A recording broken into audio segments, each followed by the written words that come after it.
الحمد لله رب العالمين والعاقبة للمتقين والصلاة والسلام على رسوله محمد وآله وصحبه أجمعين.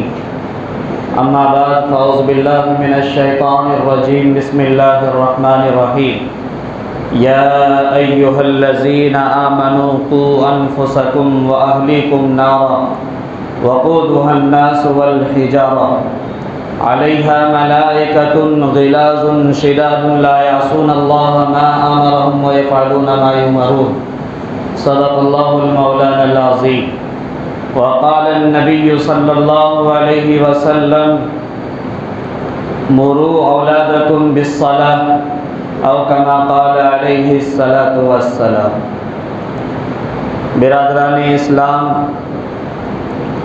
عزیزان ملت اور عزیز بچوں، بزرگوں، دوستوں، اللہ رب العزت کا بے پایا احسان و کرم ہے کہ اللہ تعالیٰ نے ہم سب کو ایک قیمتی دولت ایمان کی شکل میں عنایت فرمایا ہے. یہ دولت دنیا و ما فیہا سے بہتر ہے تب جب کہ اس کی قدر کی جائے. اگر سونار سونے کی قدر نہیں کرتا ہے تو اس کی اہمیت ختم ہو جاتی ہے، اور سونار ہی سونا کی قیمت کو جانتا ہے. سونار ہی سونا کی قیمت کو جانتا ہے. اگر کھیت میں ہل جوتنے والے سونا کے ڈھیلا کو اٹھائے مٹی سے اور وہ دیکھے تو یقیناً ان کو یہ سمجھ میں آئے گا کہ یہ تانبا کا ڈھیلا ہے، اٹھا کے پھینک دے گا. لیکن وہی سونار کے ہاتھ میں چلا جائے تو وہ سمجھے گا کہ یہ سونا ہے، یہ قیمتی ہے، اس کو سنبھال کے رکھے گا، اس کی اہمیت کو سمجھے گا. تو ایمان اس کے لیے سب سے قیمتی دولت ہے جو ایمان کی قدر کرتا ہے. اور ایمان کی قدر سے مراد یہ ہے کہ اللہ کی وحدانیت پر ایمان لانے کے ساتھ ساتھ اللہ نے جو احکام نازل کیا ہے وہ ہم 100% اس پر عمل کریں، اس پہ 100% عمل کریں. اللہ کے بھیجے ہوئے احکام پر 100% عمل کرنا یہ ایمان کی قدر ہے. اور ایمان کی ناقدری یہ ہے کہ کچھ باتوں پر ہم عمل کرتے ہیں اور کچھ باتوں کو چھوڑ دیتے ہیں. جو چیز ہمارے من اور مزاج کے مطابق ہے، سہولت ہے تو سہولت دیکھ کر اس پر عمل کرتے ہیں. من مزاج کے مخالف ہے اور بھاری ہے، مشکل ہے تو اس کو ہم چھوڑ دیتے ہیں. تو یہ ایمان کی قدر نہیں. اس کو مثال سے سمجھیے کہ ایک آدمی پر نماز فرض کیا گیا ہے مقررہ وقت پر. وہ آدمی مسلم ہے، ایمان والا ہے. نماز کا ٹائم ہوتا ہے تو اذان کی آواز سنتے ہی مسجد چلا آتا ہے نماز پڑھنے کے لیے. نماز پڑھنا یہ اللہ کا حکم ہے اور طریقہ نبی کا ہے، تو حکم کے ساتھ ساتھ نبی کا طریقہ بھی شامل ہے. اور اس کے بعد نماز جو پڑھنے کے لیے آ رہا ہے وہ خالص اللہ کی رضا کے لیے پڑھنے آ رہا ہے. تو تیسری چیز ہے اللہ کی رضامندی، اللہ کی خوشنودی. یہ تینوں چیز اگر شامل حال ہو تو ایمان کے ساتھ ساتھ اعمال صالحہ بن جاتا ہے. ایمان کے ساتھ ساتھ وہ اعمال صالحہ بنتا ہے. اور ایمان اور اعمال صالحہ دونوں پر چلنے والا انسان کامیاب ہوگا دنیا میں بھی اور آخرت میں بھی.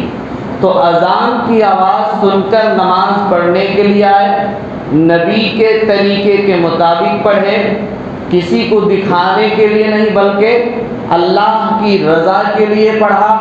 یہ کیا ہے؟ ایمان کی قدر. اور دوسرے درجہ میں بیٹے کی شادی کرنے کے لیے جا رہے تھے شادی میں بات چیت ہو گئی، ساری بات مکمل ہو گئی، دولہا دلہن دونوں تیار ہو گئے، دونوں ایک دوسرے کو پسند کر لیے۔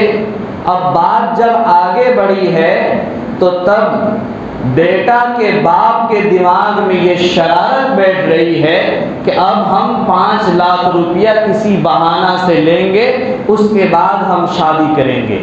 تو ایک طرف تو نماز پڑھنے کے لیے آ رہے تھے تو ایمان کی قدر انہوں نے کی، لیکن دوسرے درجہ میں جب شادی کا معاملہ آیا تو یہاں من مزاج کے خلاف پیسہ نہ لینا تھا، تو یہاں پر ہم نے شریعت کو چھوڑ دیا۔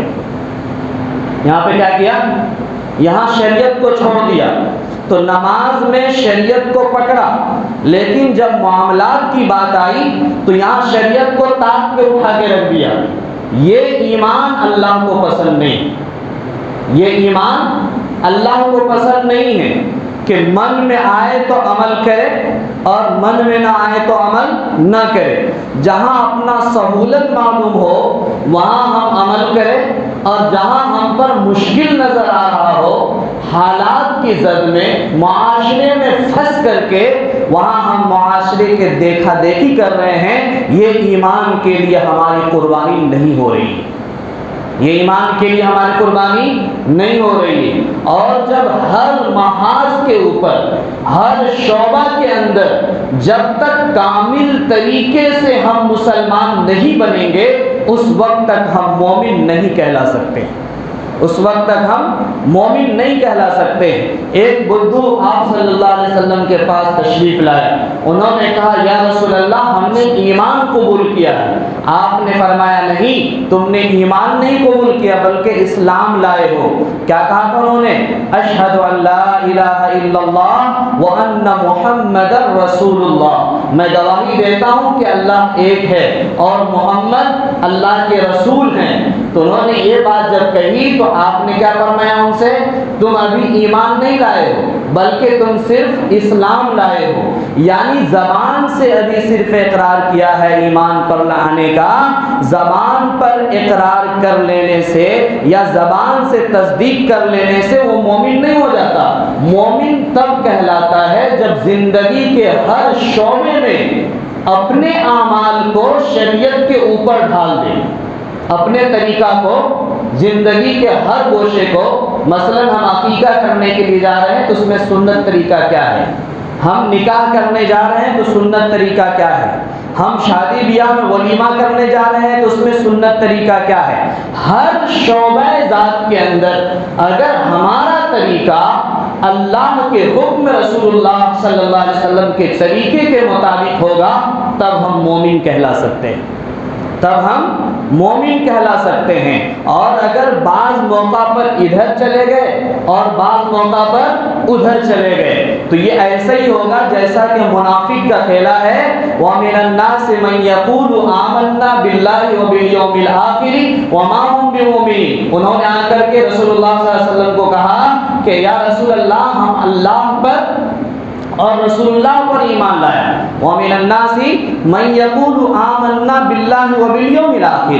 بعض لوگوں نے آ کر کے کہا کہ ہم اللہ پر اور آخرت کے دن پر ایمان لایا، تو اللہ تعالیٰ نے فرمایا کہ اے نبی آپ ان سے کہہ دیجئے کہ تم اللہ پر ایمان نہیں لائے ہو، تم اللہ پر ایمان نہیں لائے ہو۔ اس لیے ایمان نہیں لائے ہو کہ بعض معاملے میں تم اپنا کرتے ہو اور بعض معاملے میں شریعت کے مطابق کرتے ہو۔ اور ان کا طریقہ یہ تھا کہ جب اپنی خواہش ہوتی تھی مال لینے کا یا کوئی اور معاملہ میں نبی کی خوشنودی جب ان کو منظور ہوتی تھی تو وہ آپ صلی اللہ علیہ وسلم کے پاس چلے جاتے اور جا کر کے کہتے تھے وَإِذَا لَقُوا الَّذِينَ آمَنُوا قَالُوا آمَنَّا وَإِذَا خَلَوْا إِلَىٰ شَيَاطِينِهِمْ۔ جب آپ کے پاس جاتے تو کہتے کہ ہم آپ کے ساتھی ہیں، ہم آپ کا اپنا آدمی ہیں۔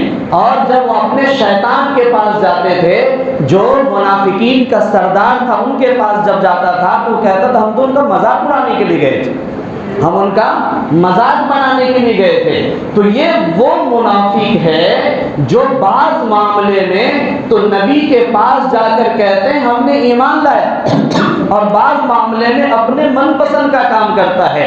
تو ان سے کہہ دیجئے کہ یہ مومن نہیں ہے، وَمِنَ النَّاسِ مَن يَتَّخِذُ وَمِنَ النَّاسِ مَن يَقُولُ آمَنَّا بِاللَّهِ وَبِالْيَوْمِ الْآخِرِ وَمَا هُم بِمُؤْمِنِينَ يُخَادِعُونَ اللَّهَ وَالَّذِينَ آمَنُوا وَمَا يَخْدَعُونَ إِلَّا أَنفُسَهُمْ وَمَا يَشْعُرُونَ۔ اور پھر جا کر کے وہ اپنے دوست احباب کے پاس جاتے ہیں اور کہتے ہیں کہ ہم تو اللہ کے اور ان کے ساتھ جو ایمان لائے ہیں رسول اللہ اور رسول اللہ پر ایمان لائے ان کا ہم مذاق اڑانے کے لیے گئے تھے۔ یخادعون اللہ والذین آمنوا وما یخدعون الا انفسهم وما یشعرون۔ اللہ تعالیٰ فرماتے ہیں وہ اللہ کی اور ایمان والوں کی کیا مذاق اڑائیں گے، وہ تو اپنے آپ کی مذاق اڑا رہے ہیں۔ وما یشعرون، وہ اس کی شعور نہیں رکھتے ہیں، وہ اس کی شعور نہیں رکھتے، ان کے پاس عقل نہیں ہے، کیونکہ اگر عقل ہوتی تو وہ کوئی اچھا کام کرتا، وہ کوئی خیر کا کام کرتا، وہ امت کو کوئی صحیح سمت دکھانے کا کام کرتا، وہ امت کی بھلائی کا کام کرتا۔ اگر وہ امت اور اسلام کو نقصان پہنچانے کا کام کر رہا ہے اور وہ یہ سوچ رہا ہے کہ ہم اس کی مذاق اڑا رہے ہیں تو یہ مذاق اڑانا ان کے لیے خرابی ہے، دوسرے کے لیے خرابی نہیں، یہ خود انہی کو خراب پہنچائے گا۔ تو میں یہ کہہ رہا تھا ایمان والا ایسے ہی نہیں بن جاتا، ایمان والا تب بنتا ہے جب زبان سے اللہ کی وحدانیت کا اقرار کرے اور اعضاء و جوارح سے کامل دین پر عمل کرے، کامل دین پر عمل کرے۔ اور کامل دین کا مطلب یہ ہے کہ اگر ہم بچے کا ختنہ کرنے کے لیے جا رہے ہیں تو وہاں بھی ہم یہ دیکھیں گے اللہ کا حکم کیا ہے، رسول اللہ کا طریقہ کیا ہے، رسول اللہ کا اس میں طریقہ کیا ہے۔ عقیقہ کرنے کے لیے جا رہے ہیں وہاں بھی ہم اللہ کا حکم دیکھیں گے اور رسول اللہ کا طریقہ دیکھیں گے۔ ہم نکاح کرنے کے لیے جا رہے ہیں، بیٹی کا ہو یا بیٹا کا ہو، تو وہاں بھی ہم دیکھیں گے کہ اللہ کا حکم کیا ہے اور رسول اللہ کا طریقہ کیا ہے۔ مذہب اسلام میں علم کے اوپر جتنی زیادہ زور دیا ہے اور کسی مذہب میں اتنا نہیں دیا گیا۔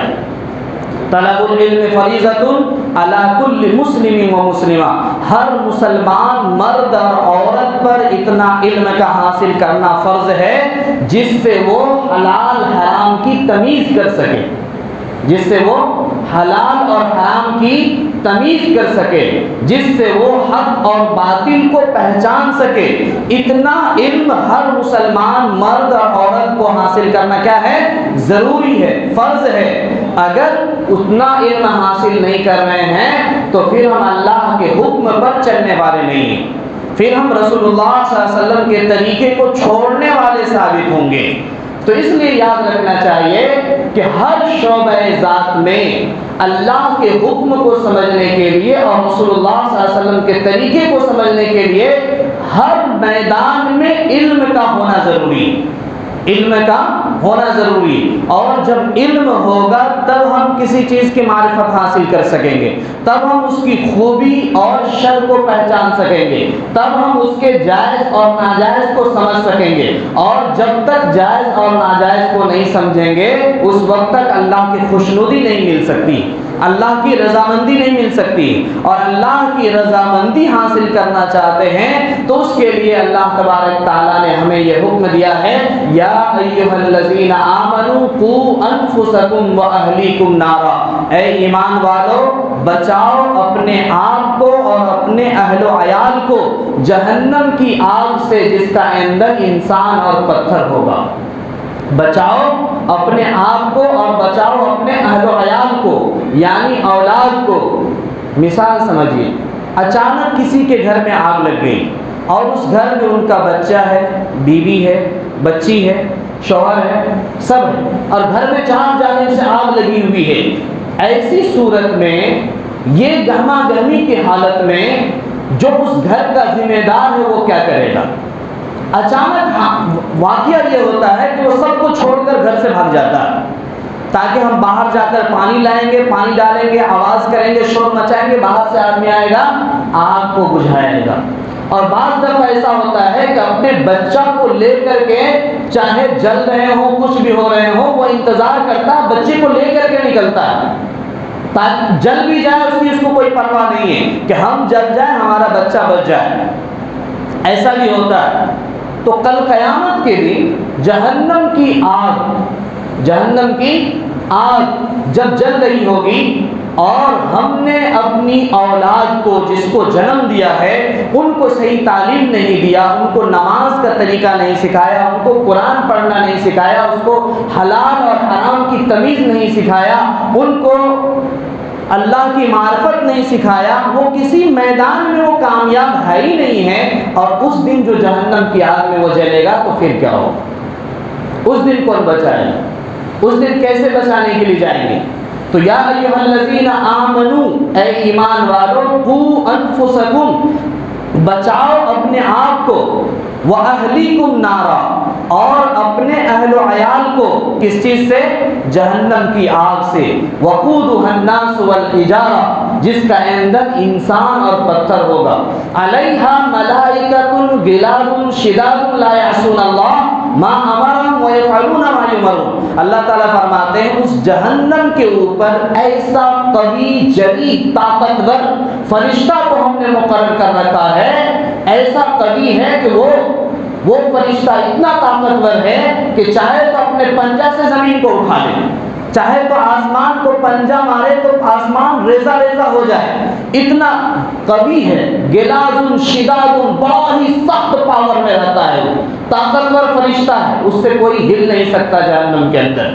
علیہا ملائکۃ غلاظ شداد لا یعصون اللہ ما امرهم، وہ اللہ کے حکم کے خلاف ورزی نہیں کرتا، اللہ کے حکم کے نافرمانی نہیں کرتا، اور وہ فرشتہ وہی کرتا ہے جو اس کو حکم دیا جاتا ہے، یعنی اللہ تعالیٰ جس چیز کا اس کو حکم دیتا ہے وہی کام وہ کرتا ہے، جس طرح کا عذاب دینے کا ان کو حکم دیا جاتا ہے ویسے ہی عذاب میں لوگوں کو مبتلا کرتا ہے۔ علیہا ملائکۃ غلاظ شداد لا یعصون اللہ ما امرهم ویفعلون ما یؤمرون یا ایھا الذین کفروا لا تعتذروا اليوم انما تجزون ما کنتم تعملون۔ پھر اللہ تعالیٰ فرمائیں گے اے منکرو، تم نے اللہ کا انکار کیا تھا دنیا کے اندر، اے منکرو لا تعتذروا اليوم، آج کے دن یہاں معذرت مت اختیار کرو، آج کے دن بہانہ بازی نہ کرو، انما تجزون ما کنتم تعملون، دنیا میں جو کچھ تم کر کے آئے ہو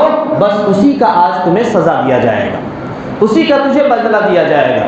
یا ایھا الذین آمنوا توبوا الی اللہ توبۃ نصوحا، اے ایمان والو اللہ کے دربار میں توبہ کرو، سچا پکا توبہ، ایسا توبہ کہ اس کے بعد گناہ نہ ہو، ایسا توبہ کہ اس کے بعد غلطی نہ ہو، ایسا توبہ کہ اس کے بعد کبھی دل میں اس کے بارے میں نہ سوچے، کسی کو دکھا کے عمل کرے نہ کرے، اللہ کو دکھا کر کے کرے، کسی سے ڈر کر کے گناہ کو چھوڑے یا نہ چھوڑے، اللہ کے ڈر سے گناہ کو چھوڑ دے، چونکہ اللہ ہی زمین کا بھی خالق ہے اور اللہ ہی آسمان کا بھی خالق ہے، اللہ سے کوئی چیز چھپ نہیں سکتی، اللہ سے کوئی چیز نہیں چھپ سکتی ہے، اس لیے ہمیشہ ذہن میں دماغ میں اللہ کا خوف رکھے، اللہ کی یاد کو رکھے کہ کل ہمیں اللہ کے پاس ہی رجوع ہونا ہے، کل ہمیں اللہ کے پاس ہی جانا ہے، اگر رشوت لے رہے ہیں تو آگے پیچھے نہ دیکھے کوئی ہم کو دیکھ رہا ہے کہ نہیں دیکھ رہا، یہاں بھی دیکھے اللہ ہم کو دیکھ رہا ہے،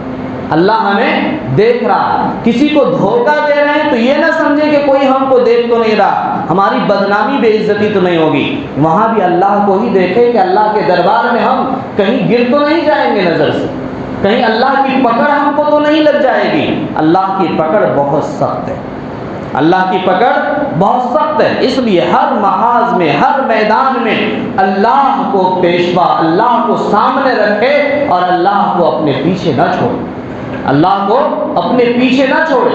اللہ کو اپنے پیچھے نہ چھوڑنے کا مطلب یہ ہے کہ بعض معاملے میں انسان تو اللہ کو سامنے رکھتا، مثلا اللہ اکبر کہا تو اللہ سامنے میں، اللہ دیکھ رہا ہے، ادھر ادھر نہیں دیکھنا ہے، بازار کے بارے میں نہیں سوچنا، ادھر ادھر نہیں سوچنا، وہی جب رشوت کی بات آ جاتی ہے تو اس وقت اللہ دل میں آتا ہی نہیں، اس وقت سامنے اللہ ہوتا ہی نہیں، اور جب جہیز کا پونجی لینا ہوتا ہے، بھیک مانگنا ہوتا، کتنی شرم اور غیرت کی بات ہے کہ لڑکی والے مسجد کے دروازے پر بھیک مانگ رہے ہیں، مسجد کے دروازے پر بھیک مانگ رہے ہیں، گھر گھر جا کر کے بھیک مانگ رہے، 10 روپیہ 20 روپیہ 50 روپیہ، کیا ہوا تو شادی میں دینے کے لیے ہم کو پیسہ نہیں ہے، شادی میں دینے کے لیے پیسہ نہیں ہے، لاکھ 2 لاکھ کہاں کہاں سے بھیک مانگ کر کے لاتے ہیں اور لڑکا والا اس کو آرام سے جیل میں لیتے ہیں اور اس کے بعد اس سے فلانی کر رہے ہیں۔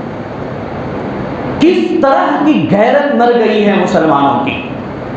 یہ کون سا ایمان ہے کہ اتنا گرا کر کے، اتنا ذلیل کر کے، اتنا رسوا کر کے پیسہ لے رہے ہیں، اتنا گرا کر کے۔ میرے بھائیوں، یہ ذلت کا سبب ہے۔ آج ہم اگر کسی کو ذلیل کر رہے ہیں نا، کسی کو مسجد کے دروازے پر، کسی کو گھر گھر جو لوٹا رہے ہیں نا، کل اللہ ضرور ہم کو ذلیل کرے گا۔ کل قیامت کے میدان میں ہم اللہ کو منہ دکھانے کے قابل نہیں رہیں گے۔ یہ جہیز میں جو لین دین کرتے ہیں، یہ کہیں سے جائز نہیں ہے، یہ کہیں سے لینا جائز نہیں ہے۔ اگر یہ لین دین بند ہو جائے تو اللہ کی قسم بیٹیوں کی شادی کرنا بہت آسان ہو جائے۔ آج جو 24 سال، 25 سال، 30 سال، 35 سال، 40 سال تک کی بیٹیاں گھر میں سسک سسک کر رہ رہی ہے، رو رہی ہے، اور آج تک ان کی شادی نہیں ہو پائی، وہ صرف نقد کیش کی وجہ سے۔ جہیز میں دینے کے لیے ان کے ماں باپ کو پیسہ نہیں، اور پھر ہم اعلیٰ کہلانے کے لیے، اونچا کہلانے کے لیے، اور اچھا ولیمہ کرنے کے لیے، اچھی گاڑی لے کے بارات میں جانے کے لیے طرح طرح سے بھیک منگوا کر کے پیسہ لیتے ہیں، اور پھر امیر آدمی سب کو بارات کے گاڑی پر بیٹھاتے ہیں اور عیش و آرام سے چلے جاتے ہیں، عیش و آرام سے چلے جاتے ہیں۔ ایسا لگتا ہے کہ کما کے دیے تھے اور پیسہ لا کے دیے ہیں، اور وہاں اپنا ہی کھانا جا رہے ہیں کھانے کے لیے، کسی کی دل کی رضامندی کے بغیر، کسی کی دل کی رضامندی کے بغیر ایک لقمہ بھی اگر کھایا گیا تو وہ حرام ہے۔ کسی کی دل کی رضامندی کے بغیر ایک لقمہ، 1 روپیہ بھی اگر کسی سے لیا گیا تو وہ حرام ہے۔ یہ فقہ کا مسئلہ میں بتا رہا ہوں۔ کسی کی رضامندی کے بغیر اگر 1 روپیہ ان سے لیا گیا، 1 لقمہ ان کے دروازے پر کھایا گیا تو یہ حرام ہے۔ مہمان نوازی اور چیز ہے، مہمان نوازی اور چیز ہے، ان دونوں میں فرق کیجیے، ان دونوں میں فرق کیجیے۔ اب دنیا وہیں نہیں رہی، دنیا بہت آگے بڑھ گئی۔ اب لوگ جاہل نہیں ہیں، یہ علم کے ترقی کا دور ہے، اور ہر آدمی مسئلہ کو جانتا ہے۔ موبائل سے لے کر انٹرنیٹ تک ہر جگہ جہاں ڈھونڈیے گا شریعت کا جو مسئلہ پتہ کیجیے گا، آپ کو سامنے مسئلہ آ جائے گا۔ بس عمل کرنے والی کی ضرورت ہے، بس عمل کرنے والوں کی ضرورت ہے، اللہ کے ڈر اور خوف کی ضرورت ہے، اللہ کے پاس جانے والے کو یہ سوچنے کی ضرورت ہے کہ ہم اللہ کو کل کیا دکھائیں گے، اللہ کے پاس کون سا عمل ہم پیش کریں گے، ہماری زندگی کا کون سا وہ خصوصی اعمال ہے جو اللہ کے پاس ہم خوشی خوشی لے کر کے جائیں گے، خوشی خوشی ہم لے کر کے جائیں گے۔ ایک گھر کا واقعہ ہے، دل دہلانے والا واقعہ ہے۔ وہ یہ ہے کہ گھر میں 5 آدمی پر مشتمل آدمی تھا، 2 بیٹی بڑی تھی اور 2، ایک بیٹا اور ایک بیٹی چھوٹے تھے۔ ان کا باپ اکیلا گھر میں کمانے والا، اچانک ان کی طبیعت بگڑ گئی، اتنی زیادہ بگڑ گئی، اتنی زیادہ بگڑ گئی کہ اب گھر میں کما کے لا کے دینے والا کوئی نہیں، یہاں تک کہ مسالہ اور چاول پر آفت ہو گیا۔ بڑی بیٹی اپنے گھر کے بھائی اور بہن کو بھوکے تڑپتے ہوئے دیکھ کر کے وہ بڑی پریشان ہوئی، بہت پریشان ہوئی۔ ایک دن وہ طائف خانہ چلی گئی بن سور کر کے، تا کر کے وہاں کچھ پیسہ ملے گا، ہم کو اپنی عزت کو نیلام کرا کر کچھ پیسہ ملے گا تو ہم اپنے بھائی بہن کا پیٹ بھریں گے، اپنے ابا کا پیٹ بھریں گے۔ وہ گئی صبح سویرے بن سور کر کے کھڑی ہے، ایک آدمی بھی شام کے 10 بجے تک ان کے طرف کوئی نظر اٹھا کر کے نہیں دیکھا۔ اور وہ رات میں جب گھر آئی تو باپ نے پوچھا کہ بیٹی آج سے پہلے گھر میں اتنی دیر کے لیے تم غائب نہیں ہوئی تھی، کہاں تھی، کیا بات تھی، کہاں گئی تھی، سارا سوال کرنے لگا۔ تو انہوں نے کہا روتے ہوئے کہ ابا جان، میں بھائی بہن کو بھوکا دیکھ کر کے، تڑپتے ہوئے دیکھ کر کے مجھ سے رہا نہیں گیا، آج میں طائف خانہ گئی تھی تاکہ مجھ سے کوئی منہ کالا کر لیتا اور کچھ پیسہ مجھے ملتا، میں اپنے بھائی بہن کو کھانا کھلا دیتا، اس لیے میں گئی تھی۔ تو پوچھا کیا ہوا تھا؟ ایک آدمی بھی ہم پر نظر اٹھا کر کے نہیں دیکھا۔ تو ان کے والد نے روتے ہوئے کہا کہ بیٹی جب سے میں جوان ہوا ہوں تب سے لے کر آج تک میں نے کسی کی بیٹی کے اوپر غلط نظر اٹھا کے نہیں دیکھا۔ جب سے میں جوان ہوا ہوں تب سے لے کر اب تک میں نے کسی کی بیٹی، کسی کی بہن، کسی کی بیوی پر غلط نظر اٹھا کے نہیں دیکھا۔ جب میں کسی کی عزت پر نظر اٹھا کے غلط نظر اٹھا کے نہیں دیکھا تو میری بیٹی پر کوئی غلط نظر کیسے اٹھا سکتا ہے؟ میری بیٹی پر کوئی غلط نظر کیسے اٹھا سکتا ہے؟ اور پھر کہا کہ بیٹی اتنا بڑا جرم کرنے کے لیے تم کیسے چلی گئی؟ تو یہ بھوک بہت خراب چیز ہے۔ بھوک بہت خراب چیز ہے، آدمی کو ناجائز راستے پر ابھار دیتا ہے، ناجائز راستے پر لے کر چلا جاتا ہے۔ لیکن انسانیت یہی ہے کہ چاہے قلت ہو، چاہے فراوانی ہو، خوشحالی ہو، چاہے غم ہو، ہر معاملے میں اپنا معیار کو سیدھا رکھے۔ اگر مال ملا ہے تو اتنا فضول خرچی نہ کرے کہ شادی بیاہ میں 20-20 لاکھ روپے خرچ کر دیں اور بغل میں پڑوسی ہے، یتیم ہے، بیوہ ہے، آپ کے گاؤں میں کھانے پینے کے لیے کوئی پوچھنے والا نہیں ہے، ان کو آپ کھانا نہیں کھلا سکتے ہیں، ان کی پرورش نہیں کر سکتے ہیں، بلا وجہ خرچ کر رہے ہیں، اور جس کے پاس کچھ نہیں وہ کہتے ہم فقیر ہیں۔ ارے بھائی، ہر معاملے میں ایک معیاری زندگی جیے، ہر معاملے میں فضول خرچی میں نہیں ہونا چاہیے، اور اتنی زیادہ بخیلی بھی نہیں ہونا چاہیے کہ مسجد میں آتے جمعہ پڑھنے تو 10 روپیہ بھی جیب میں نہیں آتا ہے۔ مسجد آتے اتنی بڑی آبادی ہے مسجد کے، دیکھیے مسجد بھری ہوئی ہے، اور کلیکشن ہوگا تو پتہ چلے گا۔ ہمارے خزانچی صاحب آفتاب صاحب بولتے ہیں کہ آج 2300 روپیہ ہوا، کوئی بولتے 2500 روپیہ ہوا۔ اس سے آدھی آبادی گوا کی، لدھیانہ کی ہم نے دیکھا ہے کہ جہاں 25 ہزار روپیہ ایک جمعہ میں کلیکشن ہوتا ہے، ہر آدمی 50 روپے 100 روپے لے کر کے آتا ہے۔ اتنی بڑی مسجد ہے، پنکھا چلتا ہے، لائٹ کا ویوستھا ہے، پانی کا ویوستھا، انتظامیہ ہے، خرچ ہے، سارا خرچ تو آپ سے ہی چل رہا ہے نا، یہ آپ سے ہی چل رہا ہے، اور یہ آپ نے اللہ کے گھر کو اپنا گھر سمجھا ہی نہیں، اس وجہ سے خالی ہاتھ آ جاتے ہیں۔ جس دن یہ سمجھ میں آ جائے گا کہ ہم اللہ کے گھر میں جا رہے ہیں، اور اللہ کے گھر میں جو بھی جاتا وہ اللہ کا مہمان ہوتا ہے، اور ان کی سہولت کے لیے سارا نظام بنانا یہ ایک ایک مسلمان کی ذمہ داری ہے، تو اس دن ضرور کچھ نہ کچھ جیب میں لے کر کے آئیں گے، اور جیب میں لائیں گے تو مسجد اور ترقی کرے گی۔ اس لیے میرے بھائیوں، اعتدال پیدا کیجئے، دین کے راستے میں بھی خرچ کیجئے اور دوسرے طرف بھی خرچ کیجئے، لیکن ایک معیار ہونا چاہیے، ایک معیار ہونا چاہیے۔ اللہ تعالیٰ سے دعا کیجئے، اللہ تبارک تعالیٰ ہم سب کو اپنی اولاد کی اصلاح کرنے کی توفیق نصیب فرمائیں، اللہ تبارک تعالیٰ کامل ایمان ہمیں نصیب فرمائیں، اللہ تبارک تعالیٰ ہر معاملے میں شریعت کو پیش نظر رکھنے کی توفیق نصیب فرمائیں۔ وما علینا